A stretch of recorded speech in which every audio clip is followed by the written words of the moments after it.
Sit there and take the abuse like a good little you mother. You're listening to threats made by a notorious debt collector. This is Jason Trowbridge phoning from Lindquist and Trudeau. I so disrespect you, I call you and do this in my own name.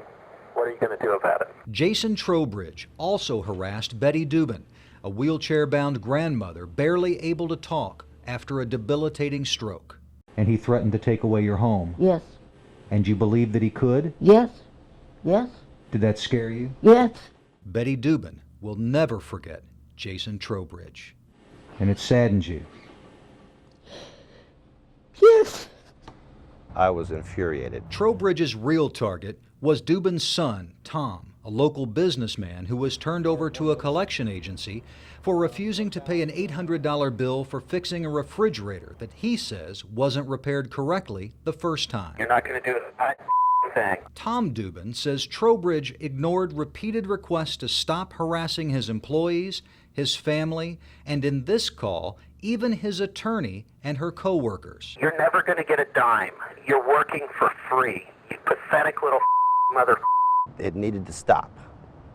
It needed to stop. Once we filed suit, then the debt collector began harassing us at our office. Deborah Lumpkins is Tom Dubin's attorney. Have you ever had calls like that before from a debt collector? No, never have. Trowbridge and his partners at Lindquist and Trudeau join a long line of debt collectors under fire. 1 out of every 4 complaints to the Federal Trade Commission are about debt collectors. Can we talk to you about the complaints that have been I'm filed? on my way to the hockey game. I don't want to talk about it. We just want to ask you a couple of quick questions. Sorry. John Kastner is the owner and chief executive of Client Services, a massive St. Charles-based collection agency with 800 employees, $250 million a year in revenue, and a long history of consumer complaints. Well, I have no comment. No comment on what? On anything? News 4 Investigates obtained 641 pages of consumer complaints about client services filed with the Federal Trade Commission. The complaints, which were made from January 2003 to May of this year, frequently allege company representatives harassed, abused, lied, and cursed at people in order to get them to pay debts. In those complaints, consumers identified 98 client services employees by name. If you feel like your business is being operated in an appropriate way, why don't you just tell us that?